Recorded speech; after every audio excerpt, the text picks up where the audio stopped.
ಶ್ರೀ ಗಣಪತಿ ಶಾರದಾ ಗುರುಭ್ಯೋ ನಮಃ. ಯತ್ರ ಯೋಗೇಶ್ವರ ಕೃಷ್ಣೋ ಯತ್ರ ಪಾರ್ಥೋ ಧನುರ್ಧರ ತತ್ರ ಶ್ರೀ ವಿಜಯ ಭೂತಿರ್ಧ್ರುವ ನೀತಿರ್ಮತಿರ್ಮಮ. ಶ್ರೋತೃಗಳಿಗೆ ಶ್ರೀ ಅಳಸಿಂಗರಾಚಾರ್ಯ ವಿರಚಿತ ಶ್ರೀ ವ್ಯಾಸ ಮಹರ್ಷಿ ಪ್ರಣೀತ ಶ್ರೀಮನ್ ಮಹಾಭಾರತದ ವಿರಾಟ ಪರ್ವದಲ್ಲಿ ಕೃಪನು ಅರ್ಜುನನನ್ನು ಪ್ರಶಂಸೆ ಮಾಡಿ ಕರ್ಣನನ್ನು ನಿಂದಿಸಿದುದು, ತಮ್ಮಲ್ಲಿ ಯಾವನು ಏಕಾಕಿಯಾಗಿ ಅರ್ಜುನನನ್ನು ಎದುರಿಸುವುದು ಸಾಧ್ಯವಿಲ್ಲವೆಂದು ನಿಶ್ಚಯಿಸಿ ಎಲ್ಲರೂ ಒಟ್ಟಾಗಿ ಯುದ್ಧಕ್ಕೆ ನಿಲ್ಲುವಂತೆ ನಿರ್ಧರಿಸಿದುದು ಎಂಬ 49ನೆಯ ಅಧ್ಯಾಯಕ್ಕೆ ಸ್ವಾಗತ. ಓ ಜನಮೇಜಯ ರಾಜ, ಕೇಳು. ಕರ್ಣನು ಹೇಳಿದ ಆತ್ಮ ಪ್ರಶಂಸೆಯನ್ನು ಕೇಳಿ ನೀತಿಜ್ಞನು ಕೌರವ ವೀರರಿಗೆ ಆಚಾರ್ಯನು ಆದ ಕೃಪನು ಕರ್ಣನನ್ನು ನೋಡಿ ಹೀಗೆಂದು ಹೇಳುವನು. ಓ ರಾಧೇಯ, ಯಾವಾಗಲೂ ನಿನಗೆ ಯುದ್ಧದಲ್ಲಿಯೇ ಆತುರವು ಹೆಚ್ಚು. ಕಾರ್ಯಗಳ ಸ್ವಭಾವವನ್ನು ನೀನು ತಿಳಿದವನಲ್ಲ. ಮುಂದಿನ ಪರಿಣಾಮವನ್ನು ನೀನು ಯೋಚಿಸುವ ಹಾಗಿಲ್ಲ. ಶಾಸ್ತ್ರಗಳ ಆಧಾರದ ಮೇಲೆ ಆಲೋಚಿಸಿ ನಡೆಸಬೇಕಾದ ಅನೇಕ ನೀತಿಗಳುಂಟು.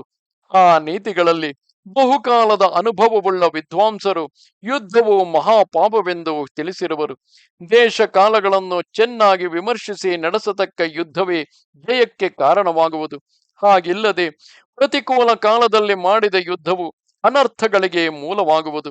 ಒಳ್ಳೆ ಕಾಲ ದೇಶಗಳಲ್ಲಿ ತೋರಿಸತಕ್ಕ ಪರಾಕ್ರಮ ಕಾರ್ಯವೇ ಮಂಗಳವನ್ನು ಉಂಟು ಮಾಡುವುದು. ಆದುದರಿಂದ ದೇಶ ಕಾಲಗಳು ಅನುಕೂಲವಾಗಿದ್ದಾಗಲೇ ಕಾರ್ಯಗಳನ್ನು ನಡೆಸಬೇಕು. ರಥಕಾರನೊಬ್ಬನು ತಾನು ಬಹಳ ಶ್ರಮಪಟ್ಟು ರಥವನ್ನು ಮಾಡಿದನೆಂದು ಅದರಿಂದ ನಿಜವಾಗಿ ಜಯ ಉಂಟಾಗುವುದೆಂದು ಹೇಳಿದ ಮಾತ್ರಕ್ಕೆ ವಿವೇಕಿಗಳಾದವರು ಅದನ್ನು ನಂಬಬಹುದೇ? ಅದರಂತೆಯೇ ಬುದ್ಧಿಶಾಲಿಯಾದವನು ಕಾಲ ದೇಶಗಳನ್ನು ಯೋಚಿಸದೆ ಆತುರ ಪಡಬಾರದು. ಈಗಿನ ಕಾಲ ದೇಶಗಳನ್ನು ಯೋಚಿಸಿದರೆ ಅರ್ಜುನನೊಡನೆ ನಾವು ಯುದ್ಧ ಮಾಡುವುದೇ ಉಚಿತವಲ್ಲ. ಅವನು ಏಕಾಕಿಯಾಗಿ ಬಂದಿರುವನೆಂದು ನಾವು ಅಲಕ್ಷ್ಯ ಮಾಡುವ ಹಾಗೆಯೂ ಇಲ್ಲ.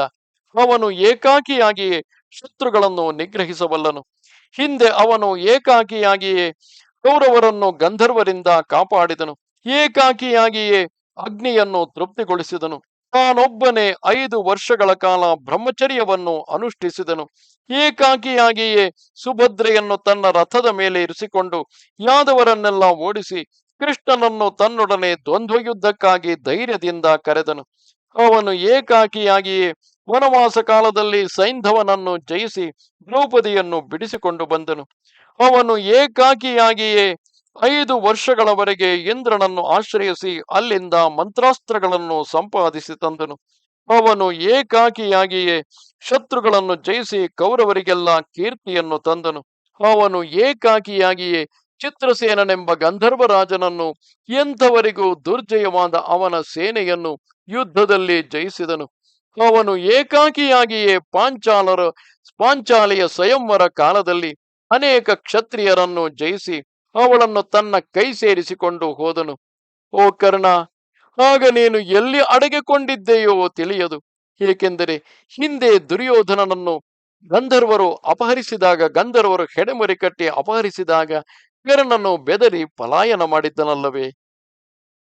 ಮತ್ತು ವೀರನಾದ ಅರ್ಜುನನು ನಿವಾತ ಕವಚರೆಂದು ಕಾಲಕೇಯರೆಂದು ಹೆಸರುಗೊಂಡ ದಾನವರನ್ನು ತಾನೊಬ್ಬನೇ ಯುದ್ಧದಲ್ಲಿ ಕೊಂದು ಕೆಡಗಿರುವನು. ಆ ದಾನವರಾದರೂ ದೇವತೆಗಳಿಗೂ ದುರ್ಜಯರಾಗಿದ್ದವರು. ಓ ಕರ್ಣ, ಆ ಅರ್ಜುನನಂತೆ ನೀನು ಬೇರೊಬ್ಬರ ಸಹಾಯವಿಲ್ಲದೆ ಏಕಾಕಿಯಾಗಿ ಇಂತಹ ಯಾವುದಾದರೊಂದು ಕೆಲಸವನ್ನು ಮಾಡಿರುವೆಯಾ? ಆ ಪಾಂಡವರಲ್ಲಿ ಒಬ್ಬೊಬ್ಬನು ಅಸಹಾಯನಾಗಿಯೇ ಹೋಗಿ ಎಷ್ಟೋ ರಾಜರನ್ನು ಜಯಿಸಿ ಸ್ವಾಧೀನಪಡಿಸಿಕೊಂಡಿರುವರು. ರಾಜಸೂಯ ಯಾಗಕ್ಕೆ ಮುನ್ನ 4 ಪಾಂಡವರು 4 ದಿಕ್ಕಿಗೆ ಯುದ್ಧಕ್ಕೆ ಹೋಗಿದ್ದರಲ್ಲವೇ? ಹಾಗೆಯೇ ನೀನು ಯಾವ ಕೆಲಸವನ್ನು ಮಾಡಿರುವೆ? ಸಾಕ್ಷಾತ್ ದೇವೇಂದ್ರನಾದರೂ ಯುದ್ಧದಲ್ಲಿ ಆ ಅರ್ಜುನನಿಗೆ ಎದುರಾಗಿ ನಿಲ್ಲಲಾರನು. ಅರ್ಜುನನೊಡನೆ ಯುದ್ಧಕ್ಕಾಗಿ ನಿಲ್ಲಬೇಕೆಂಬುವನು ಮೊದಲೇ ಔಷಧಗಳನ್ನು ಸಿದ್ಧಪಡಿಸಿಕೊಳ್ಳಬೇಕು. ಕಾರಣ, ಈಗ ನೀನು ಅರ್ಜುನನೊಡನೆ ಯುದ್ಧಕ್ಕೆ ಆತುರ ಪಡುವುದನ್ನು ನೋಡಿದರೆ ಕೋಪಗೊಂಡ ಹಾವಿನ ಹಲ್ಲನ್ನು ಕೇಳುವುದಕ್ಕಾಗಿ ಅದರ ಬಾಯಿಯೊಳಗೆ ನಿನ್ನ ಬಲಗೈಯ ತೋರು ಬೆರಳನ್ನು ದೂಡುತ್ತಿರುವೆ. ಕಾಡಿನಲ್ಲಿ ತನ್ನ ಹಿಂಡನ್ನು ಕಾಣದೆ ಏಕಾಗಿಯಾಗಿ ಅಲೆಯುತ್ತಿರುವ ಮದದಾನೆಯ ಮೇಲೆ ಅಂಕುಶವೂ ಇಲ್ಲದೆ ಕುಳಿತು ಪುರಪ್ರವೇಶ ಮಾಡಬೇಕೆಂದು ಇಳಿಸುವೆ. ಓ ಕರ್ಣ, ಈಗ ನೀನು ತುಪ್ಪದಿಂದಲೂ ಮಿದುಳಿಂದಲೂ ನಸೆಯಿಂದಲೂ ಹುತ ಮಾಡಲ್ಪಟ್ಟ ದೊಡ್ಡ ಅಗ್ನಿಕುಂಡದ ಮಧ್ಯದಲ್ಲಿ ತುಪ್ಪದಲ್ಲಿ ನೆನೆಸಿದ ನವಿರು ಬಟ್ಟೆಯನ್ನುಟ್ಟು ಪ್ರವೇಶಿಸಲಣಸುವೆ. ಓ ಕರ್ಣ, ಯಾವನು ತಾನೇ ತನ್ನ ದೇಹವನ್ನು ಹಗ್ಗಗಳಿಂದ ಬಿಗಿದು ಕಲ್ಲನ್ನು ಕುತ್ತಿಗೆಗೆ ಕಟ್ಟಿಕೊಂಡು ತನ್ನ ಕೈಗಳಿಂದಲೇ ಸಮುದ್ರವನ್ನು ದಾಟಬೇಕೆಂದೆಳಸುವನು? ಆ ಪೌರುಷವು ಯಾವ ಕೆಲಸಕ್ಕೆ ಬಂದೀತು? ಅಸ್ತ್ರಗಳನ್ನೇನು ತಿಳಿಯದವನು ಒಳ್ಳೆ ಅಸ್ತ್ರ ಕೌಶಲವುಳ್ಳವನನ್ನು ಬಲಹೀನನು ಬಲಾಢ್ಯನನ್ನು ಎದುರಿಸುವಂತೆ ಈಗ ಅರ್ಜುನನನ್ನು ಎದುರಿಸಬೇಕೆಂದು ಅಪೇಕ್ಷಿಸುವವರನ್ನು ಕೇವಲ ಬುದ್ಧಿಯಿಲ್ಲದವರೆಂದೇ ಹೇಳಬೇಕು. ಈ ಅರ್ಜುನನಾದರೂ ಕಳೆದ 13 ವರ್ಷಗಳಿಂದ ಅನೇಕ ಕಷ್ಟಗಳನ್ನು ಅನುಭವಿಸಿ ಬಂದವನು. ಅವನಿಗೆ ಈ ಕಷ್ಟಗಳೆಲ್ಲ ನಮ್ಮಿಂದಲೇ ಉಂಟಾದವು. ಕಟ್ಟನ್ನು ಕಳಚಿ ಬಿಟ್ಟ ಸಿಂಹದಂತೆ ಈಗ ಅವನು ಹೊರಗೆ ಬಂದಿರುವನು. ಈಗ ಅವನು ನಮ್ಮನ್ನು ನಿಶ್ಶೇಷವಾಗಿ ತೀರಿಸದೆ ಬಿಟ್ಟು ಹೋಗುವವನಲ್ಲ. ಬಾವಿಯಲ್ಲಿ ಮರೆಯಾಗಿರುವ ಬೆಂಕಿಯಂತೆ ಅವನು ಮೈಮರೆಸಿಕೊಂಡು ಏಕಾಂತವಾಗಿದ್ದವನು. ಅಂಥವನನ್ನು ಈಗ ನಾವು ಅಜ್ಞಾನದಿಂದ ಎದುರಿಸಿ ಬಂದೆವು. ಇದು ಮುಂದೆ ನಮ್ಮ ಮಹಾಭಯಕ್ಕೆ ಕಾರಣವಾಗಿದೆ. ದೊಡ್ಡ ಹತ್ತಿಯ ರಾಶಿಯಲ್ಲಿ ವ್ಯಾಪಿಸಿ ಪ್ರಬಲವಾಗಿ ಉರಿಯುತ್ತಿರುವ ಬೆಂಕಿಯನ್ನು ಅಡಗಿಸಬೇಕೆಂದರೆ ಒಬ್ಬನಿಂದ ಸಾಧ್ಯವೇ? ಅರ್ಜುನನನ್ನು ಎದುರಿಸುವುದಕ್ಕೆ ನಿನ್ನೊಬ್ಬನಿಂದ ಎಂದಿಗೂ ಸಾಧ್ಯವಿಲ್ಲ. ಆದುದರಿಂದ ನಾವೆಲ್ಲರೂ ಒಟ್ಟಾಗಿ ಸೇರಿಯೇ ಆ ಅರ್ಜುನನೊಡನೆ ಯುದ್ಧಕ್ಕೆ ನಿಲ್ಲಬೇಕು. ಬಹಳ ಎಚ್ಚರಿಕೆಯಿಂದ ನಮ್ಮ ಪರಾಕ್ರಮವನ್ನು ತೋರಿಸಬೇಕು. ನಮ್ಮ ಸೇನೆಗಳೆಲ್ಲವನ್ನು ಸರಿಯಾದ ಕಟ್ಟುಪಾಡಿನಿಂದ ನಿಲ್ಲಿಸಬೇಕು. ನಮ್ಮ ಶಸ್ತ್ರಾಸ್ತ್ರಗಳೆಲ್ಲವೂ ಸಿದ್ಧವಾಗಿರಬೇಕು.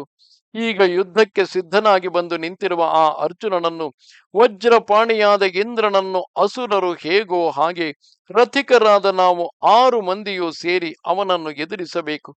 ದ್ರೋಣಾಚಾರ್ಯನು, ಅವನ ಮಗನಾದ ಈ ಅಶ್ವತ್ಥಾಮನು, ಈ ದುರ್ಯೋಧನನು, ಈ ಭೀಷ್ಮಾಚಾರ್ಯನು, ನೀನು ಮತ್ತು ನಾನು, ಈ 6 ಮಂದಿಯೂ ಸೇರಿಯೇ ಸುತ್ತಲೂ ಅವನ ರಥವನ್ನು ಆವರಿಸಿಕೊಂಡು ಎಲ್ಲರೂ ಸೇರಿ ಅವನೊಡನೆ ಯುದ್ಧ ಮಾಡುವೆವು. ಓ ಕರ್ಣ, ವ್ಯರ್ಥವಾಗಿ ನೀನು ಈ ಸಾಹಸವನ್ನು ಮಾಡಬೇಡ. ನಾವೆಲ್ಲರೂ ಒಟ್ಟಾಗಿ ಸೇರದೆ ಆ ಅರ್ಜುನನನ್ನು ಜಯಿಸುವುದಕ್ಕೆ ಎಂದಿಗೂ ಸಾಧ್ಯವಿಲ್ಲ. ನಾವೆಲ್ಲರೂ ಸೇರಿ ಅವನನ್ನು ಜಯಿಸುವುದಕ್ಕೆ ಯತ್ನಿಸುವೆವು ಎಂದನು. ಇದು 49ನೆಯ ಅಧ್ಯಾಯವು. ನಮಸ್ತೆ ಶಾರದೆ ದೇವಿ, ಕಾಶ್ಮೀರ ಪುರವಾಸಿನಿ, ತ್ವಾಮಹಂ ಪ್ರಾರ್ಥೆಯೇ ನಿತ್ಯಂ, ವಿದ್ಯಾದಾನಂಚ ದೇಹಿಮೆ. ನಮಸ್ಕಾರ.